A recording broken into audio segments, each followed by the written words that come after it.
Welcome back. You're watching Newsx. My name is Vineet. Tata Consultancy Services, India's largest IT services company, is reportedly implementing widespread layoffs, surpassing the initially announced 2% workforce reduction that affected 12,000 employees. These cuts have been attributed to employees' lack of AI-relevant skills. Well, speculation and unrest grew when reports surfaced that the layoffs could involve up to 80,000 employees. That's a big number, far exceeding TCS's official figure of 12,000, which the company maintains is part of its standard performance-based review process. Adding fuel to the controversy, employee accounts allege that many workers have been coerced into resigning voluntarily. In Pune, a major TCS hub, the nascent information technology employees Senate claims at least 2,500 employees have been impacted, prompting the union to lodge a formal complaint with the Maharashtra Chief Minister Devendra Fadnavis. The complaint targets TCS's headquarters in Mumbai, demanding an investigation into alleged unfair labor practices. We'll talk about this and more with our guest. Joining us on the program at this point in time is Dr. Sharat Kohli, Senior Economist. Mr. Yogendra Kapoor, Senior Economist, also joins us. And last but not the least, Professor Raman Agarwal, Economist, is also with us on the program. Dr. Kohli, well, what would you attribute these layoffs to? AI is one thing, but if you are to, sack people because of lack of relevant AI skills, then this would have been a trend with a number of companies in the last few months. Do you also see a connection here, sir, of what's happening, with America and India at this point in time, if at all? I'm curious to know. Good evening, Vineet. Good evening to Yogendra and Aman, and of course to the Newsx viewers. I think there are two factors which contribute to these layoffs. One, of course, is artificial intelligence. I think somehow our Indian IT industry did not prepare itself properly. It should have done that, probably 10 years ago. It did not. It kept focusing on outsourcing, finishing small processes here and there. It did see a growth of 20-30% every year, and probably they thought this is going to go on. This is going to go on forever. But somehow, as everything comes to an end, there's always a technology which surpasses you, and you get left behind. And of course, the second factor is Donald Trump. So he's the second factor. I think his policies, the way he's been shaping his policies, formulating his policies, whether it is H-1B visas or whether it is his anti-immigration policy, his dislike to people coming in the US and working and so on. So if I put it in very, very layman's word, his dislike for people coming across to US and working here. He feels that they are taking away the jobs of Americans. The fact of the matter is that the Americans do not have that skill, to work, to fill in the shoes of where the Indian brilliant minds are working. Well, Americans, I don't mean to demean Americans. I have a lot of respect for that country to a certain extent. But I do feel the Americans do not have the skills which the Indians have been displaying ever since 1990, when this whole IT a revolution started in US, when Indian IT companies like TCS, Infosys, L&T, Mindtree, L&T, Infotech, Wipro, they all started flourishing. They set up their offices. 70% of the H-1B visas were taken by Indians, 20-30% growth every year, several millionaires being created by these companies, luxurious campuses being set up in India and abroad. If you go and see TCS or Infosys campuses, you'll feel like you're going to a large university, where there are gyms, there are swimming pools, there are luxury areas. You don't feel you are in a company. You feel you are probably in a very, very luxurious resort or probably a place to relax. Well, unfortunately, what they kept doing was they did not prepare themselves, as I said, Vineet, for what was to come to their way in the times to come. Machine learning, artificial intelligence was gradually cropping up while these companies were busy focusing on their outsourcing of small little processes here and there. Well, then came AI, and a lot of these processes got automated. AI is doing most of your outsourcing, this coding, testing, which the Indians were doing at that time. That is being done by AI now. So I think the AI softwares are gradually taking away the jobs. Having said that, Vineet, I would like to add here that AI itself has potential to create about 1 million jobs. And there's a shortfall in India as far as the manpower is concerned. You very well have a shortfall of about 1 million, which is 10 lakh jobs here. So I think that those IT engineers or those software engineers, whatever you want to call them, they did not prepare. They were just busy making their dollars here and there. And I think at that time, their customers or clients in America, they found them to be cheaper. Something which was available for $100,000 was being provided in $10,000. Although it's not the same anymore, but it used to be at that time. So I think that has been the prime reason. And Donald Trump, combined with artificial intelligence, although the combination doesn't go well together when you speak the two things together because they're poles apart. I think some artificial intelligence we need to put in President Trump also to help him in taking some pragmatic and prudent decisions, which do not seem to be coming. If left to me, I would put some AI. I would like to install some AI in White House to see that the decisions coming out every morning, have some kind of intelligence in them, some kind of basics of diplomacy, basics of economics, basics of international trade, basics of international relations for that matter. But somehow it doesn't seem to be happening. I think these two factors have primarily contributed, Vineet, in the downfall. I won't call it a downfall yet, but they are heading in that direction. And if they are not still preparing themselves, they are spelling a recipe for disaster. And they'll only have to blame somebody, which is themselves, Vineet. Mr. Kapoor, how do you see this? This is a tight one here with TCS. Of course, the Donald Trump tariffs, the AI. I believe the AI bit is just hogwash. It can't be the AI bit. AI has been around for a long time, and it is still at a stage where it is proving itself. AI without human intervention is also not something which is a possibility. I feel it's obviously the tariffs as well as the negativity associated with the H-1B and the relationship between India and the United States. How do you look at the situation? And is this also going to lead to a domino effect whereby other companies may also follow suit? Right, Vineet. First thing I'd like to say is that when we are dealing with technology, it's very important to understand that either you have to update yourself or you become a part of being outdated. Likewise, either you have to adapt or you should be ready to be perished. I also see the biggest challenge in our country is wherein I would primarily the government as well as the private sector both needs to be blamed for that, and which is that if we look at our R&D spend, you see we are spending 0.6% of our GDP in terms of our R&D spend. And in comparison, if you look at our nearest China, it is spending more than 3% of its GDP towards R&D. So I think it is a kind of challenge which was always seen as coming. And I mean, you cannot, in today's world, wait for things to happen overnight. The point is that for this, you need to have a clear plan. And it's very important that you need to understand that there was a time 40 years ago when computers was coming to India, it was always seen that they may take away the jobs. But point is, what has the real thing been proved? That it is become a necessity. Likewise, I also see that AI in the times to come it's already becoming and nearing to a necessity, and to which we need to adapt fast.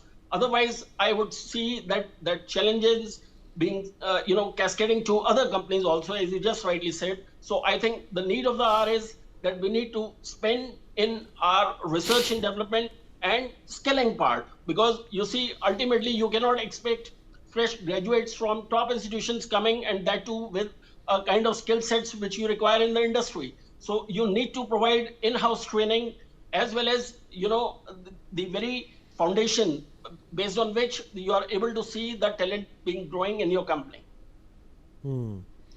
Okay, Professor Agarwal, how do you see this development? Is this indicative in any which way, according to you, of the downside of the way Trump has been mistreating India?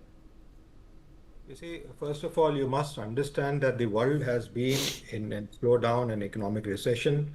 Even this year, although India has been growing progressively, but the world is in a recession phase.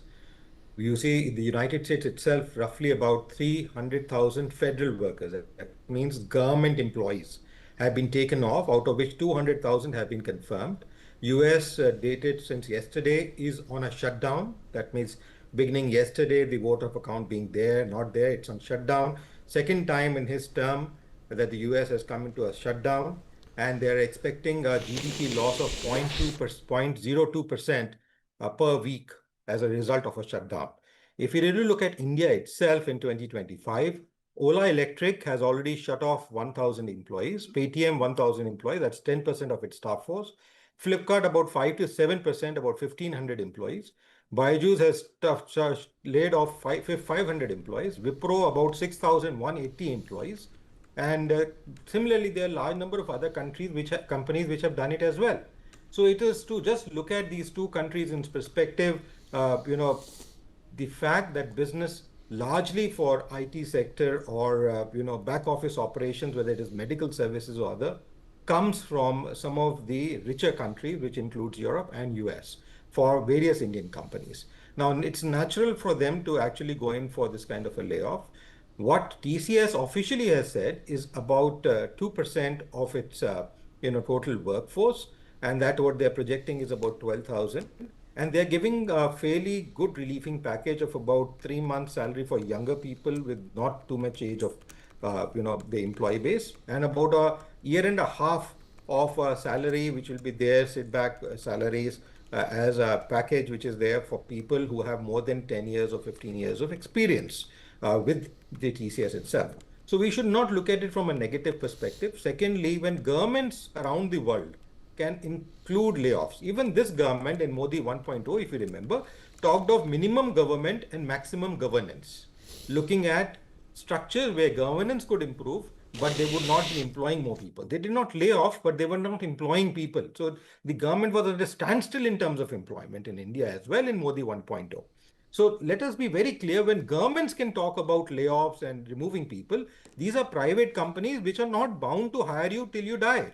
So you should be ready for a fact that you may have to look at other opportunities. Neither are these employees bounded to them. They said that we will give our life to you till the death when it comes to us. So when neither of these two sets of employee and employer are binding each other in any form where they are going to be there for the rest of their lives, I think it is wrongful for any one of them to think that we are going to be here forever. So from that perspective, what shake hand has been given to them is not on a negative stand. Certainly, there are going to be challenges. Imagine the workforce which is coming out from business schools like ours, where people are going to be in the freshen market. They are going to have a competition from people, not only those which are working in companies like TCS, but even people who are willing to go at H-1B visas, but may not be able to go to the United States now in the workforce market in the current 2025. So there are challenges for all categories of people, people with work experience and people with not work experience. I think we should not dig into this job too much. And as far as AI is concerned, you will be surprised. Only yesterday, the CBS News has reported that AI generated Till Norwood, who is an AI generated actress, is creating an outrage in Hollywood. They are thinking that now AI based actresses are going to take away jobs of actors and actresses in Hollywood. And that might happen in India as well.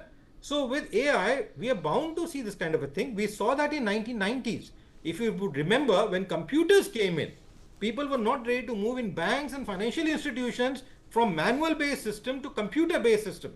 It was just an upgradation. One had to upgrade one's skills, but people were not ready to do it. In fact, public sector banks, including state banks, associates, had brought out pre-retirement schemes where people were wanting to move out, given the fact that they were not able to upskill themselves. So we have had these kind of scenarios. India is a diverse country. We have all kinds of requirements. We have large number of startups which are starting up, and they would be welcoming some of these people from experienced firms like TCS to come in and chip in and create more value for the country. So I don't see this as a threat, but I see this as an opportunity for going forward. And this is a trend which is happening globally. Dr. Kohli, how do you look at AI as a threat? Is everyone's job, replaceable today? Can a AI module do what I'm doing? Can it ask you intelligent questions the way I do, Dr. Kohli? And there's no pun there. Well, Vineet, did you know the person talking to you right now? It's not me. So don't be surprised if you find next time when you call me, and I would be answering as intelligent questions as intelligently as you're asking. So yes, I completely agree with you. Jokes apart, for now, I put it in quote jokes apart because this may, after all, not be a joke for a very long time. We should not forget. Yes, what worries me, Vineet, is the pace at which AI is penetrating. Well, AI has been in the talks for a very long time, as you rightly said. Probably it's been a decade now, ever since we first started talking of AI. But now I think the accelerator has been pressed, and I think the speed at which it is penetrating, I already see on some channels, Vineet, where learned anchors like you reading the news, and they are training their AI models next to them. Even if they come and say hi and bye at the end, I think the beginning has already been made. The first step has already been taken. Yes, it is. But what is worrying is that you need to do a show, Vineet, on the differences between, suppose, as far as television is concerned, as you are concerned, I've been knowing you for ages now. The kind of dexterity which you show, whether AI will be able to do all that. So we need to do a show on Vineet, which tells me that what Vineet is doing, his AI model will be able to perform the same way. Well, as of now, my answer is no. But unless we conclude on the show and somebody gives me a reasonable argument, yes, Vineet's AI will be able to probably do better. So I think that is where the question lies. And by the way, this anecdote is, or this hypothetically created story is meant to convey a message that probably AI will work if you're able to do better than the guy. And of course, yes, but this is a truth. What is happening in IT companies, Vineet, is a bitter truth.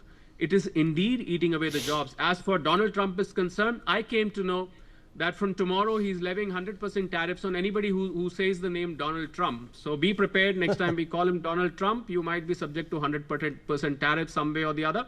Well, God save America, as they say, although it is make great America again. His famous red cap, which he wears every time he alights a plane or something, I see him in the red cap. But for me, it's not MAGA, it's going to be Mara. Make America recessionary again. It's going to be Mia. Make America expensive again. It's just going to be anything but great again. I think Indian IT companies, they are dealing with these two devils as of now. With regard to IT stocks, so somebody was asking me, shall we invest in IT stocks in stock markets? Well, these two factors, I were aware of both the factors.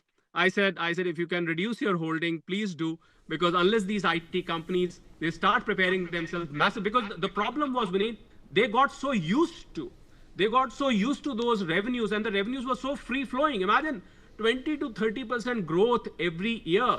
I mean, the number of millionaires I know in Bangalore, Pune, Gurugram, and or Noida, or some of the other places was unimaginable. The guy working for 5 years suddenly has 10 crore in his bank account. I mean, this is crazy. So I think as they say, all good things come to an end. So I think probably we're gradually heading for that era. But fingers crossed, if somebody is working hard on AI, you might as well fill up that gap of 1 million AI job shortage or skill shortage, which I just spoke about, Vineet.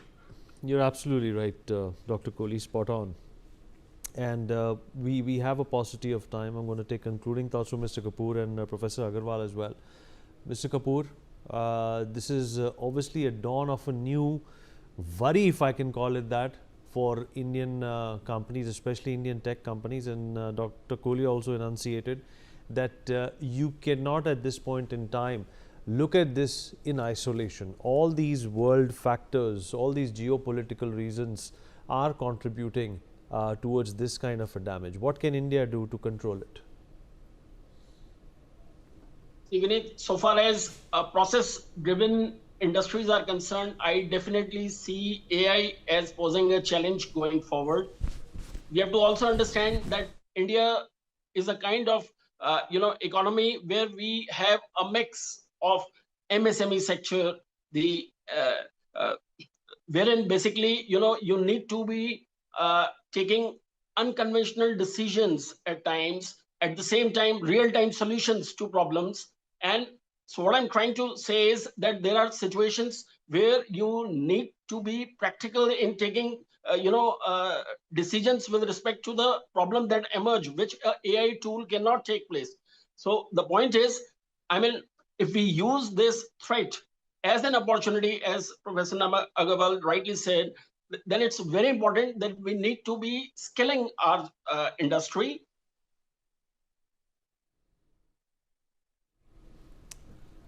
Mr. Kapoor, there seems to be a problem with your network. Quickly, a response from Professor Agarwal, and then we're going to wrap up. Professor Agarwal? We are in a situation. Professor Agarwal? Quick Yes, thought, we need, concluding thought from you, and then we wrap up. Yeah, AI is a reality and we need to embrace this fact. And it is going to bring in these challenges. As I said, Hollywood is already looking at this challenge going forward. I saw an AI-based music composer, a singer who is already there in place, which is actually producing YouTube songs on different base AI structures. There are startups which are running them. I do not see too much of a distant future where we will see another Vineet who might be giving us and anchoring us here or replacing me as an expert. I don't see that as a problem. The problem which is already posed before the United Nations also by some of the policymakers is the fact that the human-centric face is going to disappear and we will find it difficult to distinguish between what is AI and what is real. So what is calibrated and manipulating your mind and what is going to be someone's view is going to be different, as we are already seeing Google's and others which are presenting AI-based information instead of the real kind of websites producing that information before us. So what is real and not real is not clear, but certainly this is a challenge we need to embrace and look forward. So you should look forward to more active role, not only as an anchor or a simple journalist, but more in terms of calibrating and producing news and doing other things in addition to what you're doing, as seeing this as a challenge. And I think it's not only in your area. In fact, even in teaching, a lot of companies have now come in which are actually producing AI-based goods and a lecture series where traditional teachers will disappear to a great extent, who have been just book and teaching.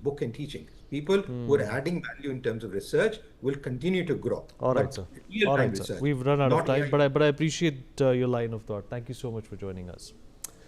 All right, some breaking news coming in. 4 people have been injured in a car ramming and stabbing attack at a synagogue in Manchester, with the suspect shot by the police. The incident came on Yom Kippur, the holiest day in the Jewish religious calendar. Greater Manchester police arrived at the scene after they got a call from a witness who saw a car being driven towards members of the public and one man being stabbed. UK Prime Minister Keir Starmer has strongly condemned the attack against the synagogue in Manchester.